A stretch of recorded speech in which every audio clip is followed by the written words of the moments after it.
Welcome to One Quick Question with Infomedia, your source for answers to your questions about websites, digital marketing, and more. I'm your host, Carrie Rollwagen.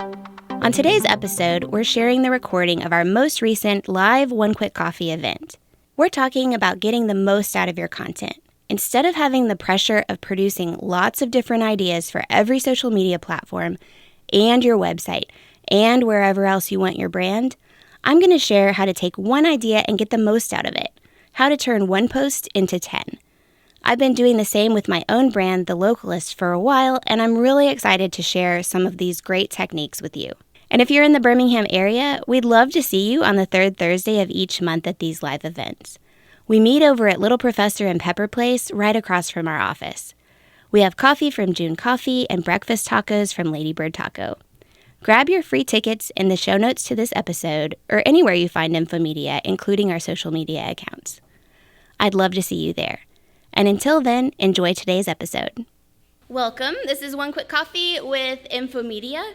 So if you aren't familiar with Infomedia, which I think a lot of you are, I see a lot of clients here, but we build websites. We also support websites. So if you have a site that was built by somebody else and you want us to support it, we can do that. We also do a lot of photo video for not only websites, but also your social media. So pretty much anything that has to do with digital strategy, we want to help with. All right, so I'm Carrie Rollwagen. I'm Vice President of Strategic Planning at Infomedia. But before that, I was Communications Director at Infomedia. And before that, I was a copywriter, both for Infomedia and a lot of other clients. So today I'm actually using more of like the content writing side of my brain. I don't know, something. So that's more what we're going to talk about today. And our topic is how to turn one post into 10. So in some ways, this is the battle of quantity versus quality. So I know a lot of us are trying to put out content all of the time. As far as like, I think most of us, I know I am always wanting it to be quality content, but we are told so often that we need to be everywhere. And those things are actually both kind of true. So what I want to talk about today is like how we balance those. All right, so why is quality better? I will, spoiler alert, I do prefer the quality, but quality in a lot of ways is better because, for one thing, it is authentic. I know that's like an overused word, but essentially, like if you are really putting time into the posts and the blogs and all the things you're creating, it is going to be more reflective of your business or your personal brand or whatever it is you're promoting. And that is going to connect with more people. I mean, we all see so many marketing messages all of the time, and we've kind of all become immune to them. So if you can create quality, authentic content, you're going to stand out from your competition. It's also more fulfilling to create. If you're going to AI and just saying, like, give me a post and then, like, make it sound like LinkedIn, make it sound like Instagram, make it sound like whatever, you can get words out of that. They're not necessarily going to perform that well. And it isn't very fun to do that. It's fun the first time because you're like, this is neat, I don't have to work. But going forward, it is not fun to create. So it is more fulfilling to create content that you think is good and that you think matters. And also it does stand out from AI because so many people are using AI to churn out posts. And we will talk about using AI. This isn't an anti-AI talk. But so many people are using only that and not writing a good prompt and not editing it on the other side. So if you can focus on content or on quality content, you are going to stand out from the pack, I guess. But on the other hand, there's also an argument for quantity being better. For one thing, the algorithms really like it. So if you post it on social media, except for there is that time that if you ghost social media for a while and then you come back, the first post they will show to like everyone you've ever met. But other than that, basically the way to get engagement is to continually post. So almost all social media algorithms are built in that if you give it engagement consistently or often, they will reward you by showing your content. So in that way, it's good to be it's good to have a lot of posts because you're getting in front of, like, the algorithm will then boost those posts more than if you did one quality post. Also, Google likes it. So Pam talked about this in last month's talk. That's on our YouTube if you haven't seen that. So it's free on the Infomedia YouTube. But we talked about how Google has changed and how to some extent, and I'm oversimplifying here, but they used to kind of be like, okay, we want you to blog all the time, just blog consistently and you'll be good. Well, now everybody can throw up a bunch of blogs all of the time because of AI. So now Google is more just like, we want to see you in several different places so we know that you're real, which you can fake that too. But in general, if you have an active website and an active Instagram and an active TikTok and an active LinkedIn, then Google is like putting this information together and saying like, okay, this is probably a legitimate business. So that's one argument for being in a lot of different places. And then also, if you're in a lot of different places and you're posting a lot, people actually might see it. Like, we are all distracted. I mean, I know that if I'm scrolling on Instagram, I'm also probably have something on TV. I also am probably getting a text message, somebody's talking to me. Like, I'm not actually giving a lot of engagement to that one post. So the more posts you have and the more engagement or the more platforms you're on, the more likelihood someone is actually going to stumble upon one of those posts. So that's another argument for quantity. And there are so many platforms that you can be on. Oh, I haven't seen the effects here. Caleb did this. So, like we called this one post into 10 because it sounded good, but it could have been like one post into 30, because like which that's a lot. I wouldn't recommend that. But you could do that because every social media platform also has its kind of content pieces. So like Instagram has Instagram Reels and Instagram Live and Stories and a feed post. Like every single platform also has all these different ways that you can interact on that platform. So why is making content so hard? I'm kind of talking about why it's so hard. One is just that we're pulled between these two things. Like, are we supposed to create quality content, or are we supposed to be everywhere? Even that question is kind of like overwhelming and confusing in and of itself. Also, most of our teams are stretched really thin. The economy isn't awesome at the moment. That's my very informed opinion. But most people are doing more. Like, we're doing more in our jobs. We're throwing out new products. Like, I talk to a lot of small business owners. That's kind of what Infomedia does, is work with small and medium business owners, and everybody's kind of feeling this. So when your teams are already stretched really thin, trying to think about how am I going to put out a bunch of social media posts that I'm not even sure are going to work is not easy. And then finally, there's a lot of the content now is video-based, and video is really hard to produce. So video does work. It works on social media. It works on your website. A lot more people tend to engage with video. But, I mean, we all, learned to write, tweets when they were still tweets. And then we learned to, take pictures. And then we had to make graphics. And then every time something comes along to make those things easier, it's like, no, you're supposed to do this now. And so now more platforms want video, but video is really hard to create, especially if you're a small business owner or you're a marketing manager and you're doing a million other things. So video is important, but video is hard to create. So I do know what this is like. I've been in this position. Okay, sorry. I'm not great with slides. So I've been in this position before, both at Infomedia, of course, because we have these struggles also. But I also have a brand called The Localist that I've had for 10 years, and I've run this myself. It's not necessarily a small business. It's kind of a personal brand-ish thing. That's the technical term for it. But I've kind of tried to do this myself. So I published the Localist book 10 years ago. They actually have copies here, so if you want to buy one, I don't care. I hope it's good. I think it's good. But I did that 10 years ago, and I kind of started the brand that way. And then in 2019, I started the Localist podcast, which we have people who've been on the podcast here today. Most of them don't like attention, so I won't point them out. But I started it on my own. It was like a side, not really a side hustle, more of a side hobby. And so I was doing that myself. And I got really overwhelmed with that, and that's part of the reason that I actually took like a year off. It ended up being a break, but I thought, I just can't do this in addition to everything else. Well, Jason, my boss, asked me to bring it in to Infomedia, and when the Infomedia team started helping me, they started helping me realize that I was doing a lot more work than I had to be doing. So here's what I mean.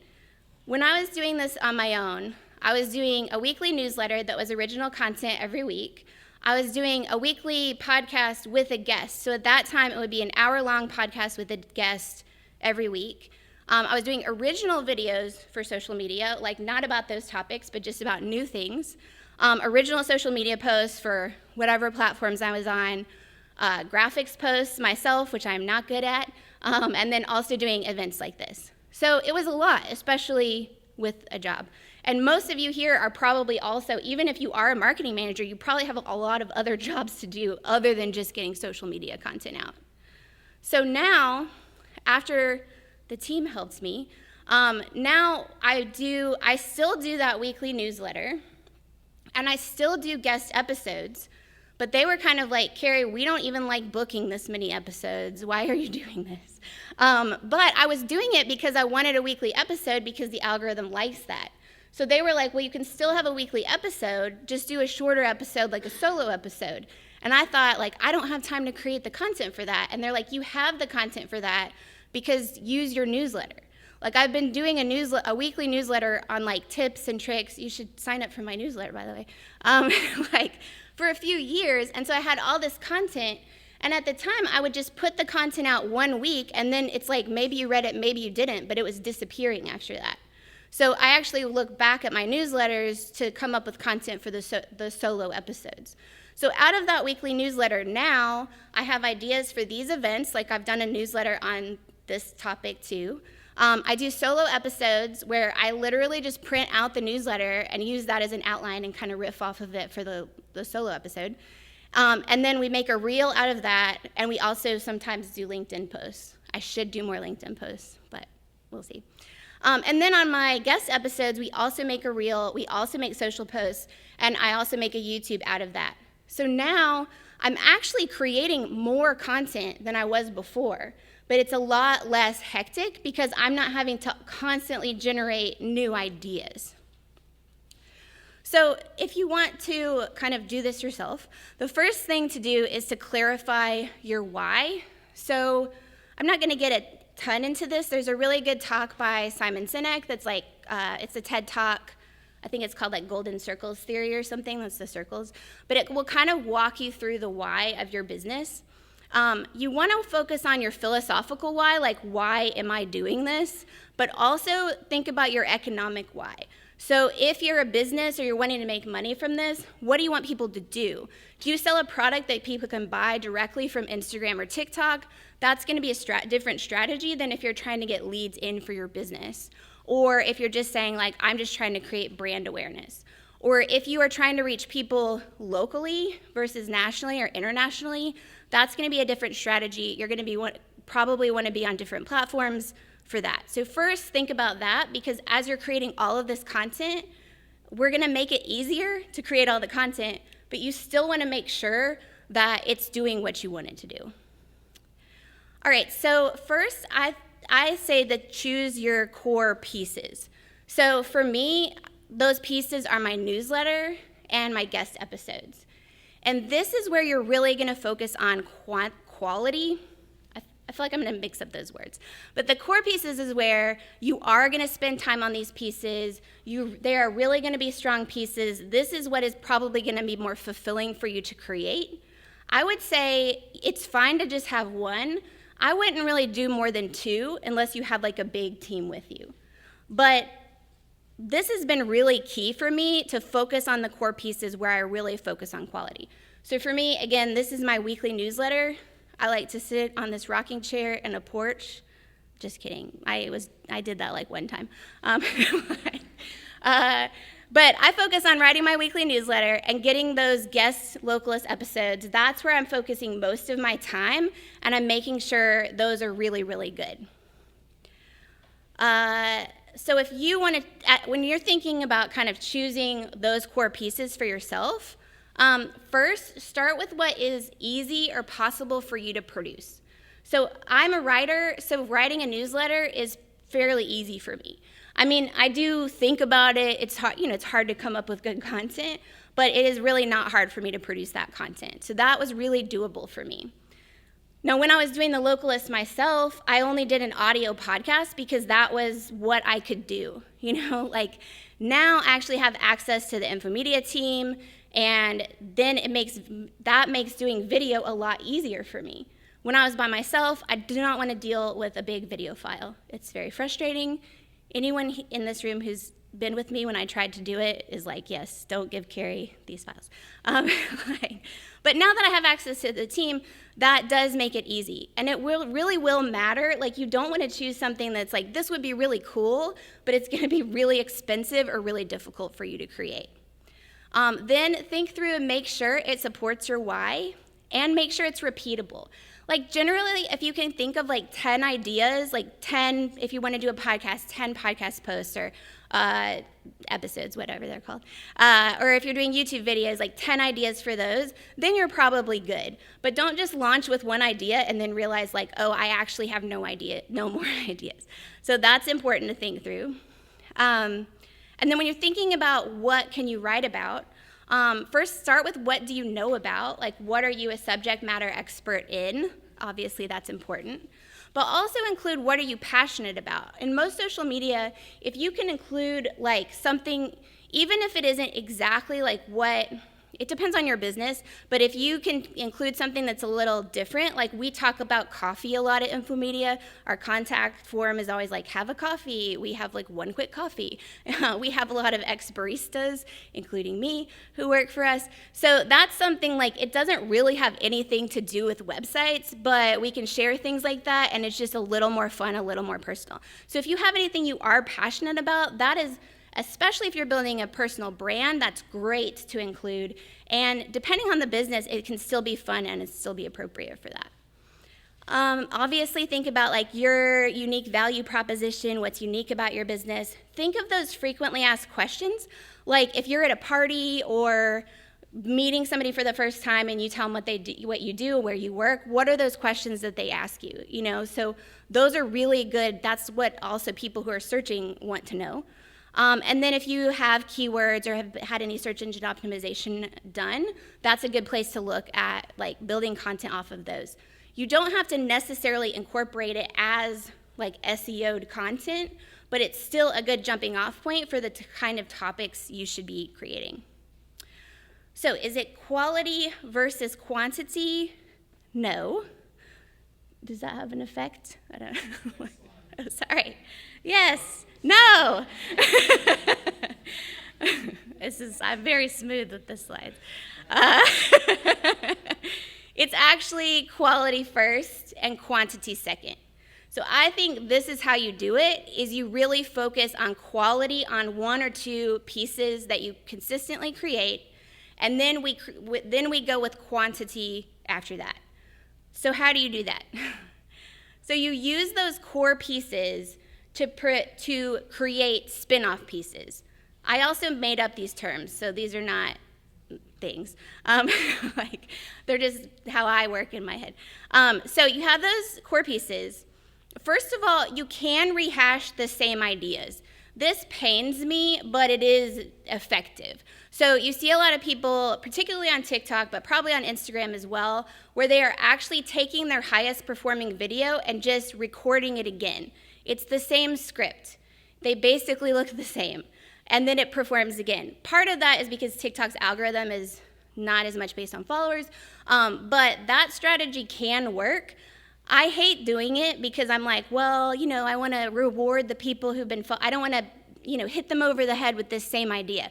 But again, we're not doing that. People are seeing a million messages. If you see a new reel from me that says the thing I said in the reel like 3 months ago, no one is going to think like, oh my gosh, Carrie, we get it, So like it feels weird to us, but that is actually a good idea to just look at your analytics, look at your high-performing pieces, and produce the same kind of thing again.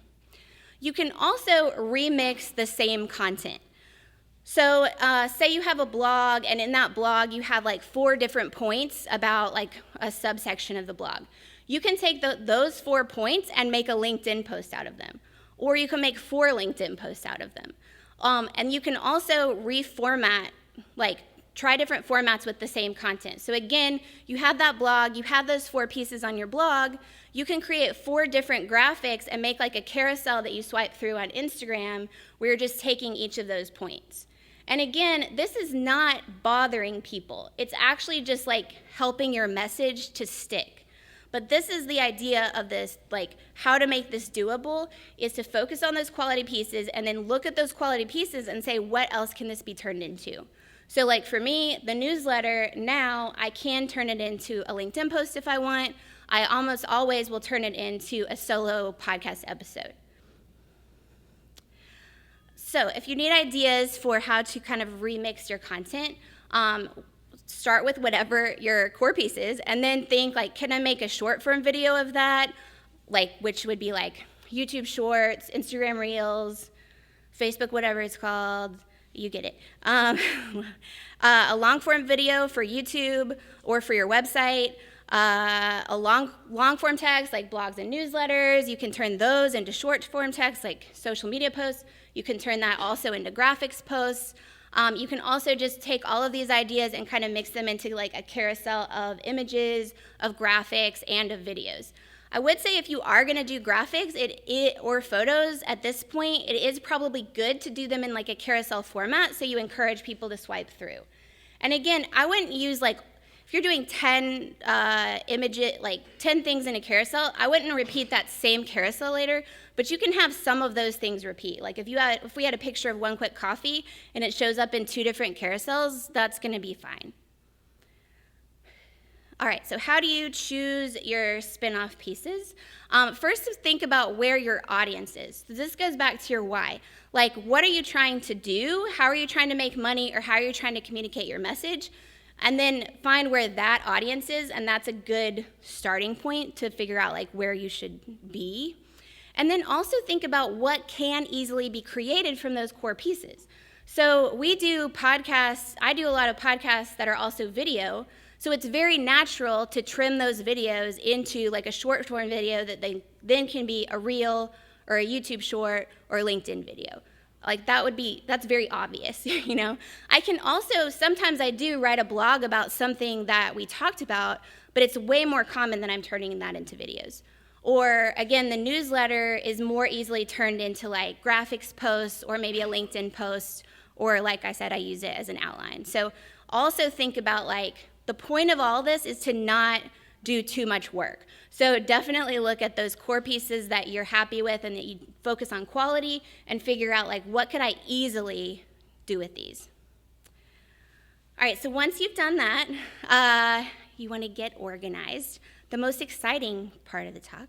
I'm not going to get too deep into this because I really think the best organization is just the organization that works for you. But do take notes somewhere on ideas and just know, like, do it consistently. So mine is just a notes app on my phone. It can be, sometimes I Slack myself ideas, but there's only 1 or 2 places where those ideas are going to be. If you don't already know where your ideas are going to go, you're going to forget them. Because it's like we come up with these mostly when we're doing something else. Like you may have ideas here, you may have ideas driving home or whatever. Pull over before you write in your note. But do that. You can take notes. You can make a voice memo, so you could do that while you're driving. I've recommended to some of our salespeople even, like after you have a meeting or a pitch, get in the habit of as soon as you get in your car, make a voice memo of what happened. You know, now it's super easy to make a transcript of that, to throw that also into like an AI and get it to organize it. And then you can kind of build really like, maybe not good content, but at least get ideas from that. But keep your notes somewhere, it doesn't matter where, just make sure you know where they are. Make sure you're keeping your photos somewhere as well, and your videos. So video, I kind of listed separately because you'll need a different plan because it takes up a lot of space. But both of these things you can organize with a naming convention, or you can just have file folders, but just make sure you'll do yourself a huge favor if you know where they are, because when you are trying to remix this content, it is really helpful to be able to pull a photo that you've used before or a clip of a video and kind of remix it. And if you don't know where they are, you won't do it, in my experience. not opinion, experience. Okay, so get organized, get smart. So before you finish a core piece, try to collect more ideas and images for those spin-off pieces. So this isn't always gonna be, like for a newsletter, I don't really do much in the moment. I know where the newsletter is, it's easy to find, I can create those pieces later. But when we record a guest episode with the localist, I try to take time after the guest leaves, but before I go back to my desk, to write the title, write some ideas for a social media post, to connect with anybody that I need to on the team. And we also try to take still photos while we're in there so that we have those for like the YouTube slide and for the website. We can always pull stills later, but it's actually way easier to just take photos while we're in there. Especially easier for me because I'm not taking the photos. Paul is, our photographer. So anyway, think about the things when you are making a core piece. What else can you do before you leave that will actually help you prep for those spin-off pieces? So for example, if you wanted to make content out of coming to this event, you could post a story about being here. You could tag me or tag Infomedia in that post or story. You can shoot B-roll in the bookstore. So if you want to shoot a little video of like yourself looking at a book or, you know, drinking coffee, like you can use the I picked up a coffee and drank a coffee in like clip in almost anything you do. It's like, look how efficient I am and caffeinated. So just get in a habit. For a while I was building a B-roll library, every time I went to a coffee shop, I would just get my camera out and shoot like 3 clips of 7 seconds each. Like me at a computer, put the computer away, then I'm writing on a journal, like just because that's the kind of stuff that I do. We actually deep dive into exactly how to do this in a talk that Taylor and Elena and I did last season, so that's also on the Infomedia YouTube channel. So that's free for you if you're like, I don't understand what you're talking about with B-roll. And by the way, I linked to that talk in my newsletter, so sign up for my newsletter.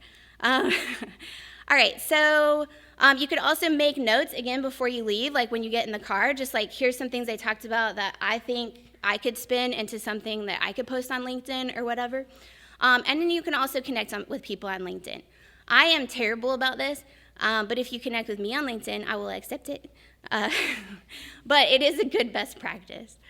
All right, so get organized, get smart, and get a system. So content calendars are not my favorite because I always switch everything around at the last minute. The people who work with me on stuff love that. So I actually work better with the content cadence. So for me, it's like I know on Tuesdays the podcast is going to come out, and on Thursdays my newsletter is going to come out.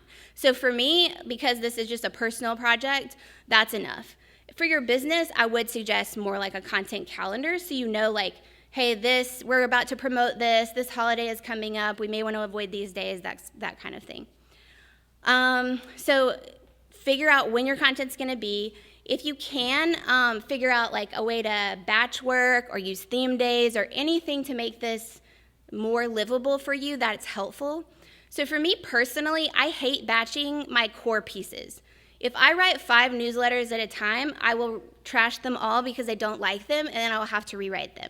And if I record several podcasts in a day, you will know it because I sound really tired.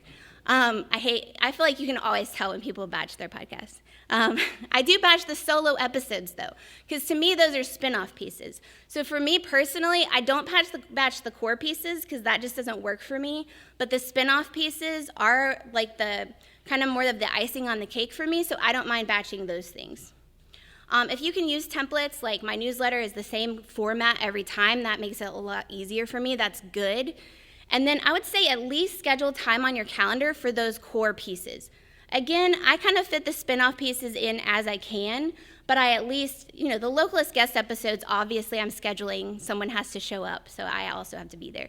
But I also try to schedule time for the newsletter. Okay, so we will have question time, but also I wanted to sort of think about some objections. One is, can't I use AI? Yes, you can use AI. I don't personally use it to write my posts, but if you are, just make sure you're spending a lot of time prompting it and a lot of time editing it. And I kind of think a better use for AI is in helping you plan these things. So use it to help you come up with ideas, use it to help you create a content calendar, all of those kind of like admin or assistant type of things. AI is a really good tool for that. Do I really need video? Unfortunately, yes, if you want your post to perform. Like, it's better than nothing to not have it, but I understand it is frustrating, but yes. So if you don't like annoying people, I wrote this weird, so it's like I can't tell if it's saying I don't like annoying people or I don't like annoying people, which both are true, I guess. But it's not annoying people. Like, I posted this talk a million times, and it felt so weird to me. It's like, they get it. I have a talk. It's it, little professor. But probably, if you saw it, you only saw 1 or 2 posts, unless you're following me and you're super engaged. And if you are following me and you're super engaged, it probably didn't bother you to get several posts. So it feels gross to us because we're creating this content, but it doesn't actually feel that way to the people who are seeing it. And can I just hire someone? For this, I would say yes and no. So there are a lot of great marketing companies out there. Our sister company is a marketing company, and some of them are here. They are great. It's Uptick Marketing. But a marketing company is going to do better if you give them better materials to work with. It's like they have the recipe, but you're supposed to bring the ingredients. So if you bring wilted lettuce, there's only so much they can do.